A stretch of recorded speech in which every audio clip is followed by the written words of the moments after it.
নমস্কার দর্শক বন্ধু, আমি রমা বেঙ্গলি রন্ধনশালা চ্যানেলে আপনাদের সকলকে স্বাগত জানিয়ে আজকের ভিডিও শুরু করছি। আজকের পর্বে আমি একটি রাইসের রেসিপি আপনাদের সাথে শেয়ার করব। অনেক সময় কি হয়, বাড়ির বাচ্চারা রেগুলার ভাত খেতে চায় না, একঘেয়েমি ভাত তারা খেতে চায় না। তাদেরকে যদি মাঝে মধ্যে এইভাবে এই রাইসটি বানিয়ে দেন তো বাড়ির বড়রা তো খেয়ে নেবেই, সাথে বাড়ির যে ছোট যারা তাদের পেট ভরে যাবে কিন্তু মন ভরবে না। হ্যাঁ দর্শক বন্ধু, আজকের রেসিপিটি হচ্ছে সোয়া রাইসের একটি রেসিপি। আমি রেগুলার বাড়িতে যে চালের ভাত বানাই ঠিক সেই চাল দিয়ে আমি আজকে রাইসটি বানাবো। আজকের ভিডিও যদি আপনাদের ভালো লাগে আমার ভিডিওতে একটা লাইক দিয়ে আমার চ্যানেলটি সাবস্ক্রাইব করার অনুরোধ রইল। তো চলুন দর্শক বন্ধু দেখে নিই এই সোয়া রাইসের রেসিপিটি।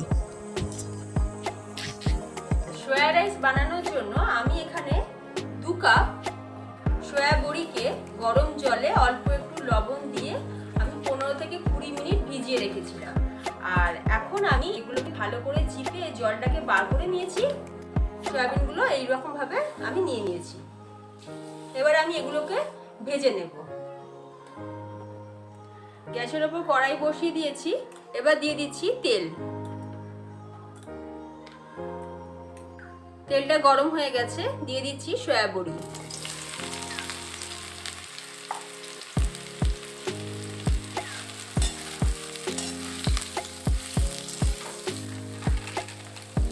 দিচ্ছি একটু লবণ আর দিচ্ছি অল্প একটু হলুদের গুঁড়ো।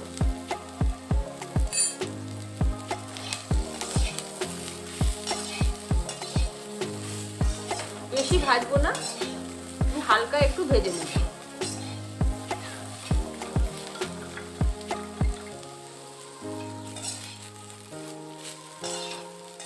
সয়া বড়িগুলো ভাজা হয়ে গেছে, আমি এবার এগুলোকে তুলে নিচ্ছি। এবার আমি দিয়ে দিচ্ছি তেল। আমি রাইস ব্র্যান অয়েল ব্যবহার করছি।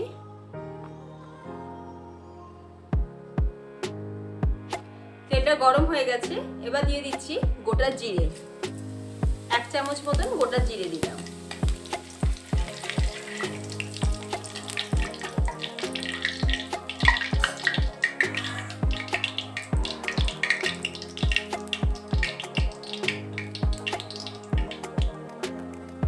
এবার দিয়ে দেবো কুচনো পেঁয়াজ।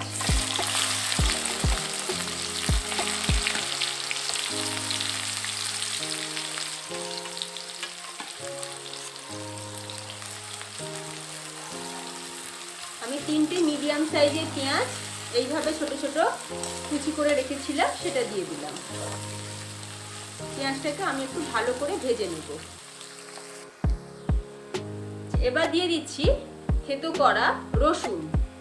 আপনারা চাইলে এই জায়গাতে আপনারা রসুন কুচিও ব্যবহার করতে পারেন। রসুনটা দিয়েও আমি আরেকটু নাড়াচাড়া করে নেব। দিচ্ছি কুচনো কাঁচা লঙ্কা। 7টা থেকে 8টা কাঁচা লঙ্কা আমি এইভাবে ছোট ছোট করে কেটে রেখেছিলাম, সেটা দিয়ে দিলাম। এবার দিয়ে দিচ্ছি কুচনো আদা।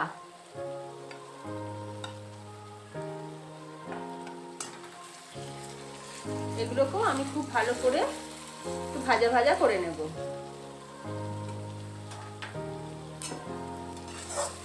গ্যাসের ফ্লেমটাকে বাড়িয়ে দিলাম, দিয়ে আমি এগুলোকে ভালো করে একটু ভেজে নিচ্ছি।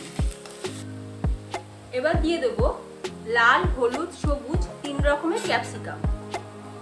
তবে লাল আর হলুদ ক্যাপসিকাম পুরোপুরি অপশনাল, আমার বাড়িতে ছিল তাই আমি ব্যবহার করছি।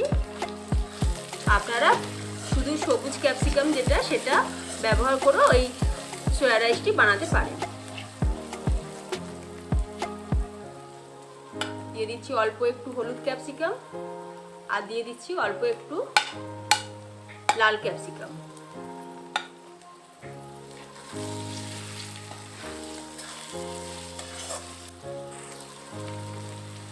দিয়ে দিচ্ছি লবণ, এটা পরিমাণ মতো।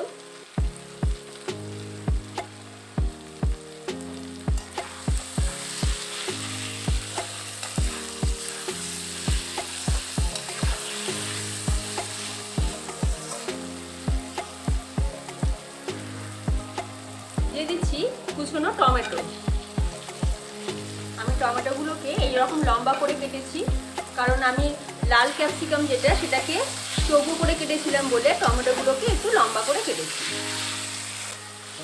খুব সুন্দর একটা গন্ধ বেরিয়েছে। যখন আপনারা এটা বাড়িতে বানাবেন আপনারা নিজেরাই বুঝতে পারবেন।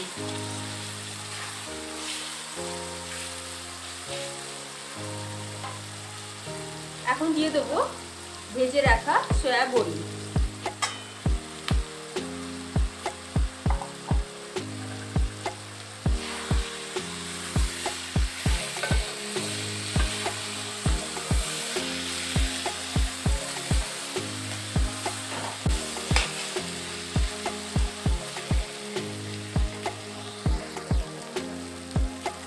এবার দিয়ে দিচ্ছি লঙ্কার গুঁড়ো, ঝালটা আপনারা আপনাদের পরিমাণ মতন দেবেন।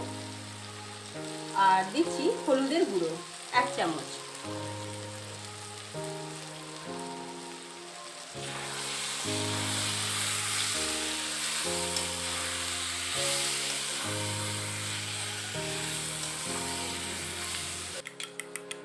এখানে আমি টক দই নিয়েছি 1 বাটি থেকে একটু কম, এটাকে ভালো করে ফেটিয়ে নিয়েছি। এবার এটা আমি ঢেলে দেব।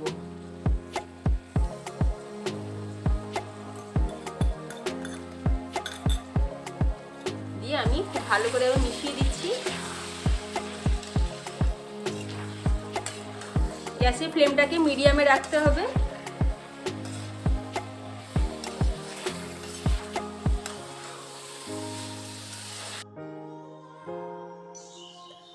আমি 400 গ্রাম চালে সোয়া রাইসটি বানাবো, তো আমার এই কড়াইয়ের মধ্যে একেবারে সেটা বানানো যাবে না। তো আমি সয়াবিনগুলোর অর্ধেকটা আমি এখন তুলে রাখবো।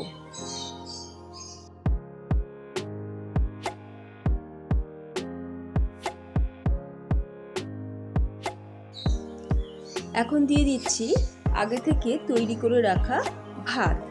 আপনারা বাড়িতে ঠিক যে চালের ভাত রান্না করেন তো সেই চাল ব্যবহার করে সোয়া রাইসটি বানাতে পারেন।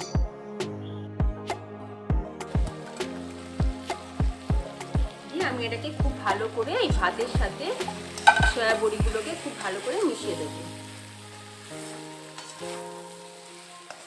গ্যাসের ফ্লেমটা মিডিয়ামেই রাখতে হবে।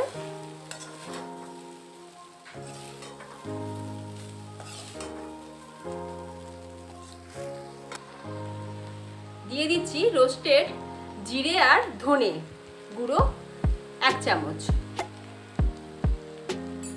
এবার দিয়ে দিচ্ছি soya sauce, dark soya sauce 2 থেকে 3 টেবিল চামচ মতন সয়া সস দিলাম।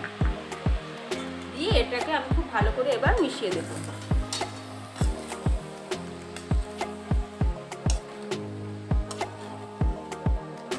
সয়া সসটা দেওয়ার পর লবণটা একবার চেক করে নেবেন, কারণ সয়া সসের মধ্যেও লবণ থাকে, তো এটা দেওয়ার পর একবার চেক করে নিতে হবে। লবণটা একটু কম আছে, আমি এই সময় এখন একটু লবণ দিয়ে দিচ্ছি। আর দিয়ে দিচ্ছি লেবুর রস 1 টেবিল চামচ লেবুর রস দিয়েছি।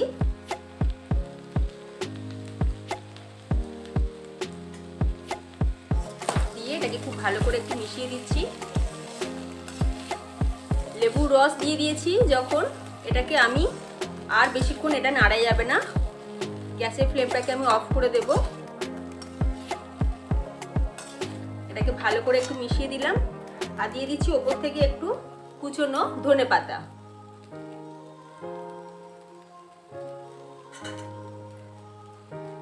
দিয়ে এটাকে আমি একটু মিশিয়ে দিচ্ছি। দিয়ে এটাকে আমি চাপা দিয়ে রাখবো। আমি এটাকে 5 মিনিট চাপা দিয়ে রাখবো স্ট্যান্ডিং টাইমের জন্য।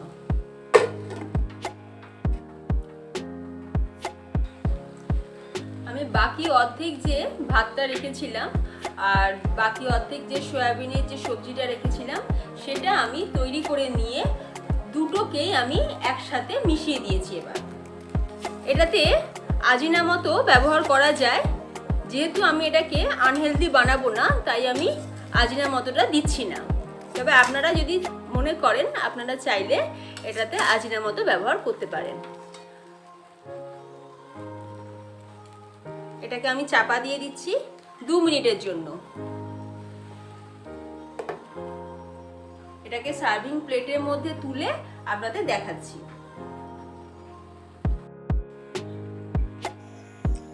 আমি সার্ভিং ট্রের মধ্যে তুলে নিয়েছি, আর শসা, পেঁয়াজ আর কিছু ধনেপাতা দিয়ে আমি এটাকে সুন্দর করে গার্নিশিং করে নিয়েছি। আপনারা আপনাদের পছন্দ মতন গার্নিশিংটা করে নিতে পারেন। আর সাথে রেখেছি আমি এগ কষা। আপনারা আপনাদের পছন্দ মতন সাইড ডিশ দিয়ে এই সয়া রাইসটি খেতে পারেন। তো দেখলেন দর্শক বন্ধু, সহজেই এটা বানিয়ে ফেলা যায়। রেগুলারে একঘেয়েমি ভাত না বানিয়ে যদি মাঝে মধ্যে সেই ভাতটাকেই এইভাবে বানিয়ে খেতে পারেন তো টেস্ট ভীষণই ভালো লাগবে। আজকের আমার এই রেসিপিটি যদি আপনাদের ভালো লাগে, আমার ভিডিওতে লাইক, কমেন্ট আর এই ভিডিওটা আপনার ফ্রেন্ডস ও ফ্যামিলির মধ্যে শেয়ার করার অনুরোধ রইল। তো দর্শক বন্ধু, আজ এই পর্যন্তই। ভিডিওটি দেখার জন্য অসংখ্য ধন্যবাদ।